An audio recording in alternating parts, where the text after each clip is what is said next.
This podcast contains paid advertisements, but more on that later.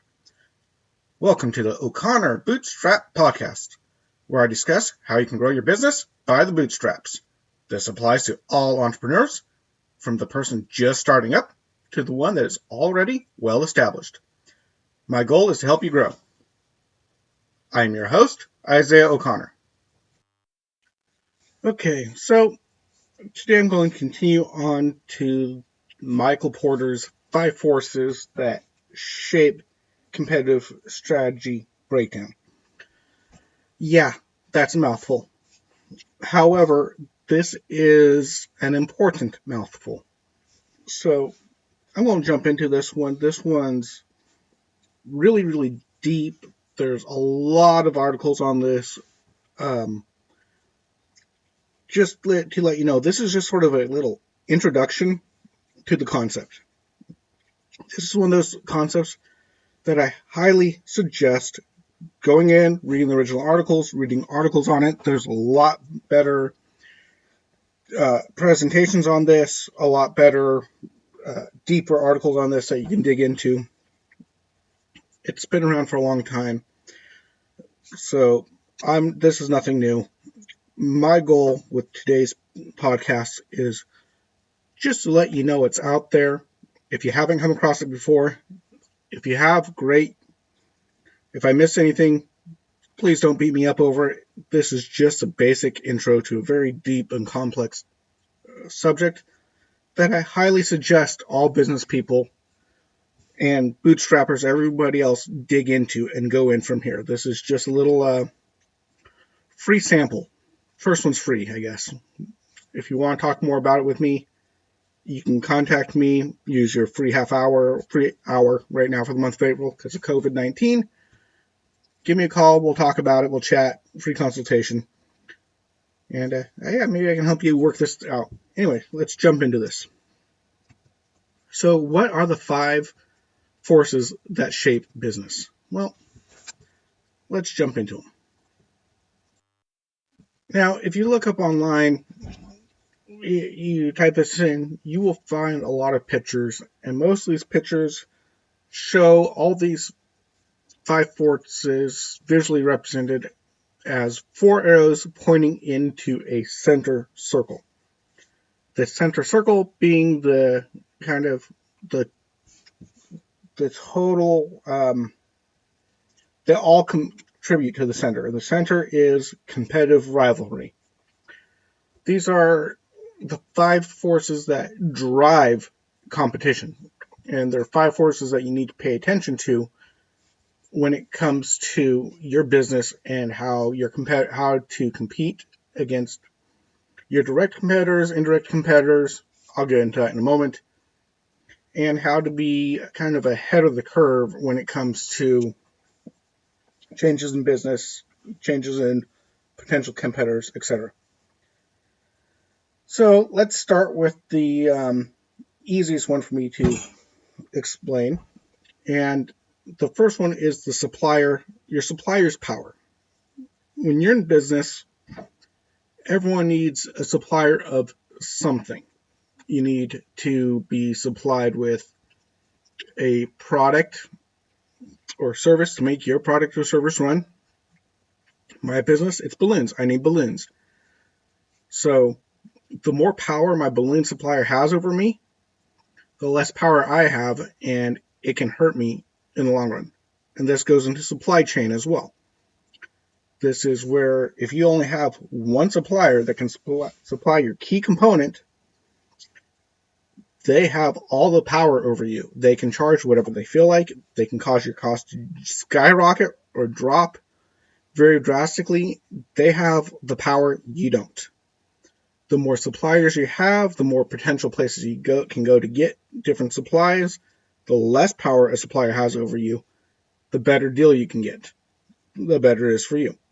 So that's one thing you need to consider.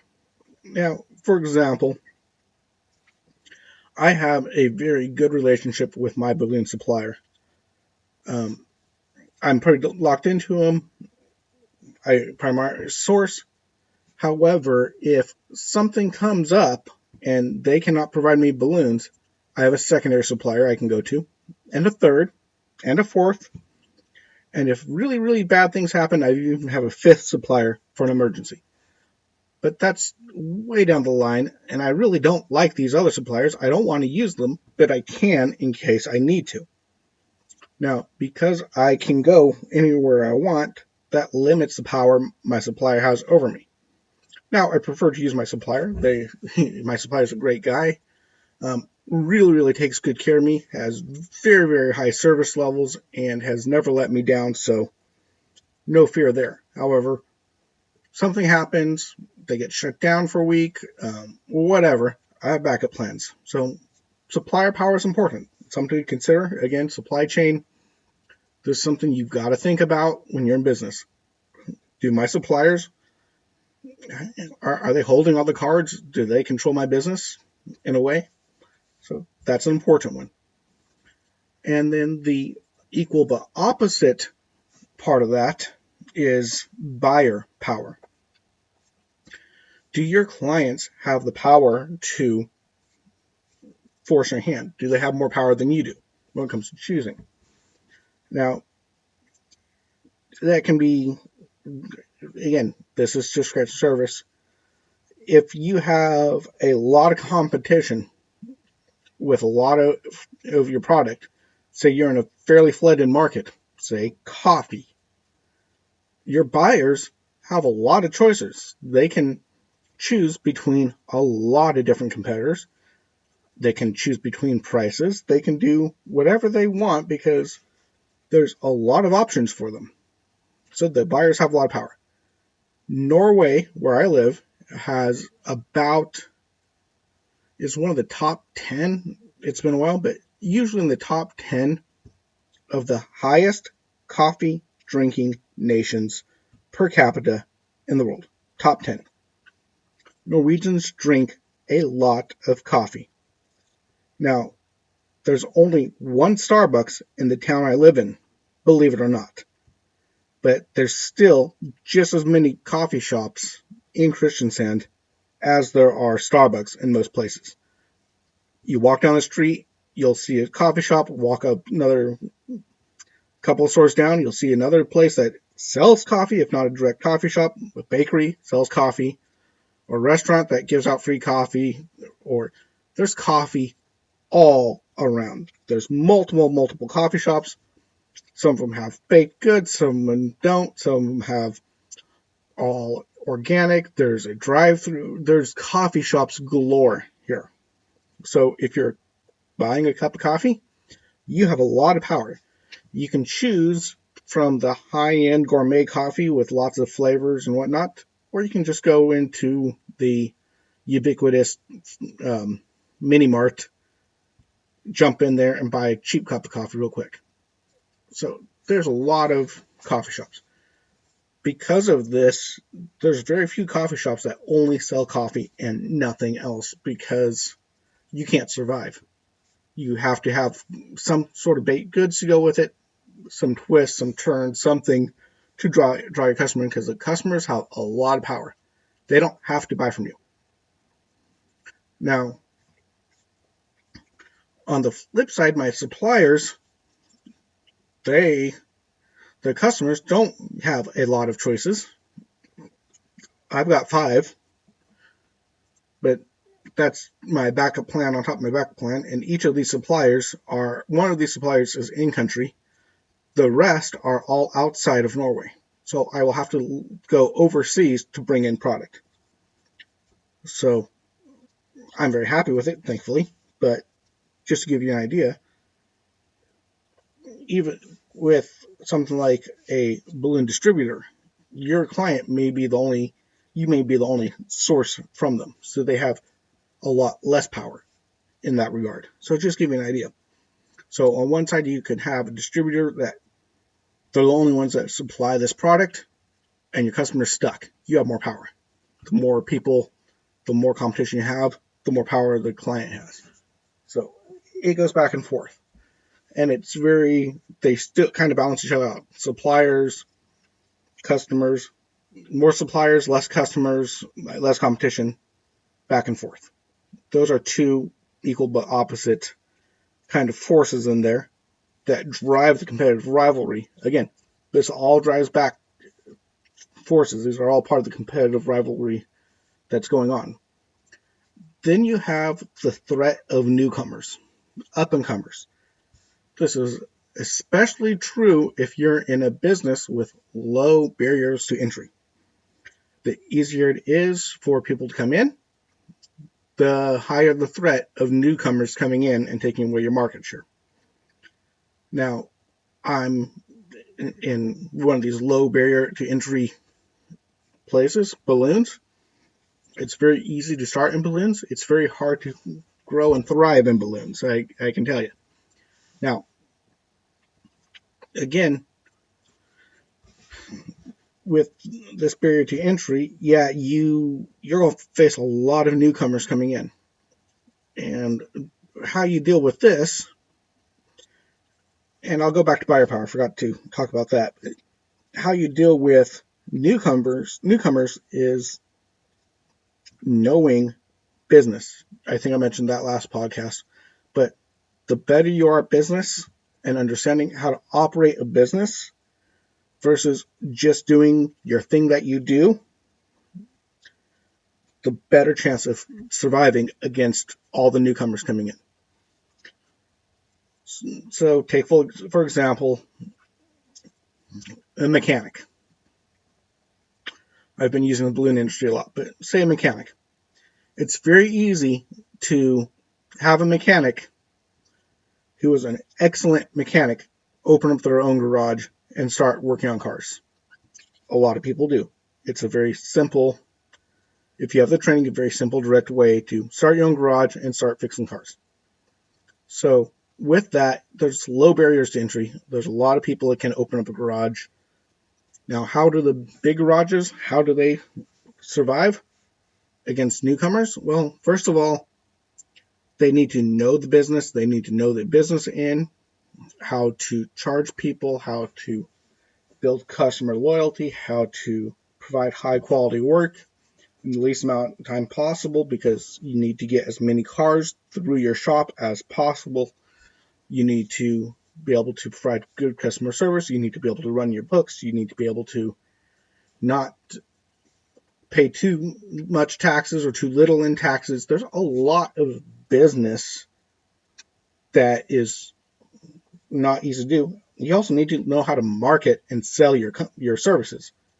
You can be the absolute best mechanic on the planet, fix any mechanical thing anywhere at any time in a heartbeat, and fail as a businessman because you can't market. I see it and I've heard it time and time again. The best, someone that's really, really great at hair and nails sucks at marketing. A real person really, really great as a mechanic, as a carpenter, as a balloon artist, whatever. They're really, really good at what they do, but if they don't have the business sensitivities and acumen to deal with the business side of things, they will fail. So if you're worried about new entries, don't be worried about it. You know they're going to come. You can even be nice to them and work with them and help them out and offer to help them out. Be nice, because if they succeed, then that's not necessarily a bad thing. But odds are they will fail. Your only worry is don't let them dictate how you run your business. Newcomer comes in, you lose a little market share. Don't stress. You do what you do. Don't start a price war. That's another podcast. Don't try to put them out of business. I mean, you can if you want, but that can shift your focus. And again, that's another podcast.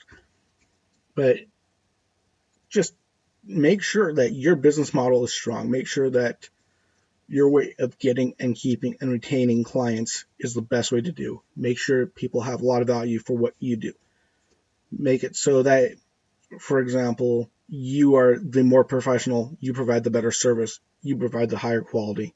You might be more expensive, but time and time again, I've seen people talk about how they had a newcomer to the business and they lost their client who used them, and they came back saying, man, it was awful, they were horrible, they didn't do a great job, you took much better care of us, your quality standards were much higher, yeah, you're more expensive, but you're worth it, please let me come back to you. I hear this all the time. So with new entry, don't stress about the new guys. Focus on you, make your business strong, make sure that you get really good customer loyalty, make sure that you have things that are different that other people can't come with. All that good stuff. It's all the good marketing. It's making sure you stand out, all the good stuff. As long as you're solid on the business end, you'll weather the storms of new entries. Now, the equal and opposite threat of that one is one that is a lot less visible, and a lot of people, most people I would think, and then again, in my opinion, most business people really don't think about this one. And that is the threat of substitution. What is a substitute? A substitute is something that someone can use product or service instead of your product or service. Maybe something that's even less expensive, easier to do, what have you. So, for example, and I'll give balloons, my industry example. We can do balloons for a wedding. I do wedding shows. I've put ads in wedding magazines. I have a big wedding focus. What's my biggest threat of substitution? Well, if you're going to decorate your wedding, most people go straight for flowers. Matter of fact, in a way, I'm more the threat of substitution as balloons start taking off and becoming more and more popular to the floral industry. So balloons are a substitute for flowers. Flowers are a substitute for balloons. So you got to think about this. What other similar businesses are there that can directly affect your bottom line? You maybe have somebody pop up with something similar, but not the same. That's less expensive. So even so much as, say you are a singer and you're a wedding singer. Hey, why not? We're stuck on weddings. Why not? You're a wedding singer. What's it? Inexpensive and frequently used substitute for a live singer? A CD recording on a loudspeaker. A lot less expensive and is done a lot. So live entertainment is nice, but you don't always need live entertainment, and someone can have a substitute of a CD, or they could even have a friend that can sing well enough, and they'll sing, instead of hiring a professional singer. These are just some ideas of different types of substitutions that are out there that can change the thing. Some of them are directly obvious, like I said, the wedding singer and the CD. That's pretty obvious, but less obvious. Balloons and flowers, for example.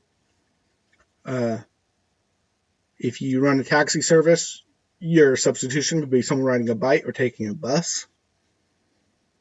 So these are little things they got to watch out for. And sometimes new substitutions will start coming up that are cheaper and more efficient. And if you don't pay attention, they can come after you pretty quick. Now, I've just listened to a podcast about businesses and competing businesses. And it was talking about IBM versus UNIVAC. And initially, IBM made calculating machines for business to run big calculations, and these were all analog calculating machines. Think kind of a typewriter versus a computer. Their competition, UNIVAC, was using electric calculating machines, i.e. computers, and they started doing better. Now, long story short, UNIVAC is no longer here, and IBM is, because they adapted and they dealt with things and they innovated and all these other things. But they were selling calculating machines in the age of computers. Similar thing, but was a substitute, and that was a threat, and they had to adapt and we no longer use calculating machines that run off of nuts and bolts and whatnot. We use computers that run off of transistors and diodes and chips and all that good stuff. So it's completely changed.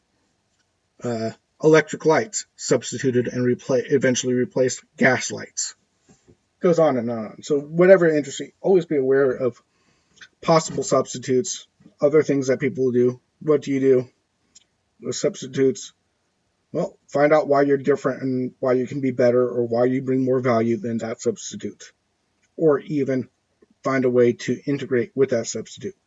Back to the balloon world, often us balloon people can work with floors to combine flowers and balloons into one blended perfect design for the client. So we can work with it. So there's different ways you can work with substitutes. You can just be aware. This is just something to be aware of. And these four things all lead into competitive rivalry, which is the biggest force, main force. All these affect how well you can compete against your competitors. How well, if they can come after you, if you can go after them, and all that stuff that goes on. All these five forces really combine to help either to strengthen or weaken your business. And the trick is to understand all these things well enough to be aware of what's going on, just so you can have some strategy, and then you can work actively to mitigate any dangers from these. Which brings me back to buyer power. I forgot to mention, with buyer power, how do you mitigate the buyer having more power? Well, provide something of great value that only you can provide. Provide a service that's new. Provide something that makes you stand out. For example, Southwest Airlines, one of the most successful airlines in the United States history. They had profits for 20 years solid. Most airlines are struggling at or below the red line. A lot of them come and go. They go bankrupt. But Southwest Airlines, they do things differently. They have a whole different corporate culture. They goof around in flight. They make funny jokes when they're giving the pre-flight demonstration of how to put your seatbelt on. They're more relaxed, etc. They have so many different things, and they provide such a higher level of service, and all these things that they were able to beat out much bigger, much more powerful rivals left and right because they just set themselves apart, and the buyers had a lot more power. Southwest also was limited in the places they were able to fly. They couldn't hit every single client. There was a lot of airlines competing for the same routes, and they made some wise business choices to set themselves apart. So that's how you do that. That's kind of what I mean here as I wrap this one up. This is a long one today. I'm sorry. But this is deep stuff. But so basically, jump in there. There's a lot of stuff here to go look into. There's a lot of stuff to be aware of. This is just a little bit of a tidbit just to get you aware of this. Now, I came across this, like I said last time, listening to books on Audible. If you go to audible.com, you get a sign up. If you can help us out, use our link. You get a free 30-day trial. You get 2 Audible originals. And then you get, when you sign up, you get credits. You can get books. You keep the books forever. Your Audible originals you keep forever. If you don't like it, you can return it, get your credit back. They're great. Have excellent customer service.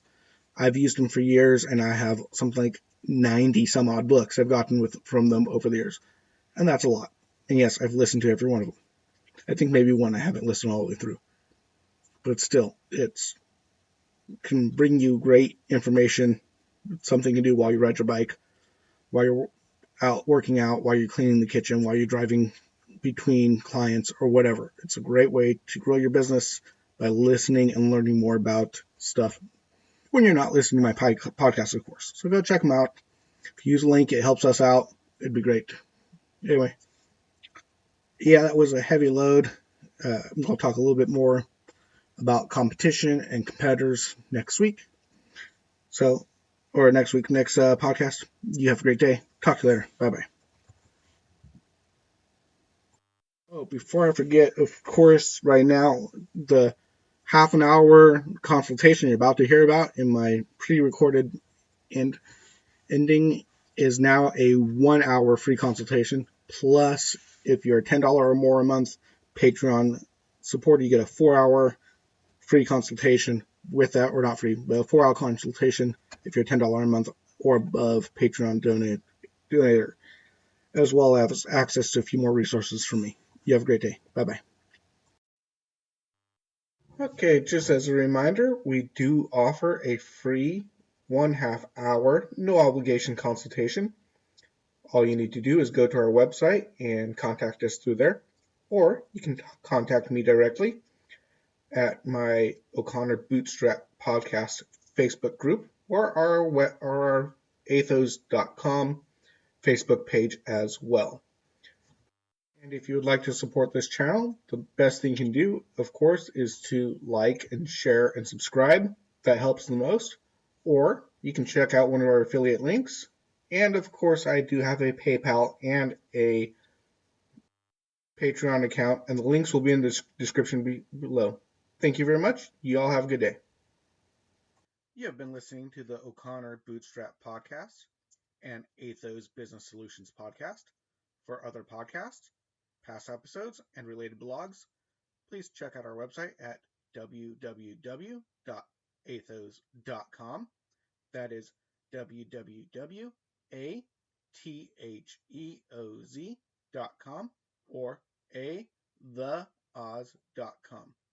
Until next time, I've been your friendly neighborhood entrepreneur, Isaiah O'Connor.